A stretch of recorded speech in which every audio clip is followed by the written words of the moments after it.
Pisalema ya 42.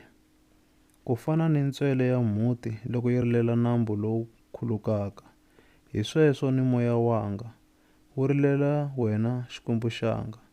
Moya wanga wu twa torha ra Xikwembu lexi hanyaka. Xana ndzi ta nghena rini etempeleni ya xona, ndzi ya yima emahlweni ka xona xana? Mihloti i swakudya swa mina vusiku ni nhlekani, hikuva va tshamela ku ndzi vutisa va ku, xana Xikwembu xa wena xi kwihi ke? Loko ndzi ri karhi ndzi phofula swa moya wanga, ndzi tsundzuka swa khale, hi laha ndzi nga longoloka ha kona ni lavakulu hi ya endlwini ya Xikwembu, hi ri karhi hi ba minkulungwana ya ntsako ni ku yimbelela tinsimu ta mikhenso hi ri emitshungwini leyi dyaka nkhuvo. We moya wanga, u tlhavekela yini xana? U vavisekela yini endzeni ka mina ke? Tshemba Xikwembu, mina ndza ha ta xi dzunisa, xona Xikwembu-xanga, muponisi wanga wa xiviri.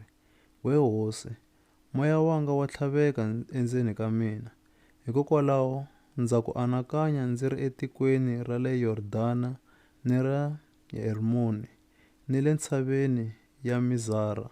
Maxangu ya mina ma landzelelana ku kota magandlati, u ma pfumisa wonge i maboboma. Magandlati ya wena ni maboboma ya wena hinkwawo ma hundzile hi le henhla ka mina. Hambiswiritano, hosi Xikwembu xi ta ndzi komba tintswalo loko ri xile.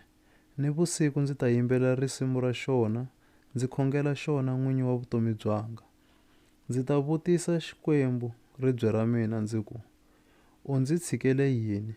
Hikwalaho ka yini ndzi famba tani hi muferiwa, ndzi ri karhi ndzi xanisiwa hi valala va mina xana?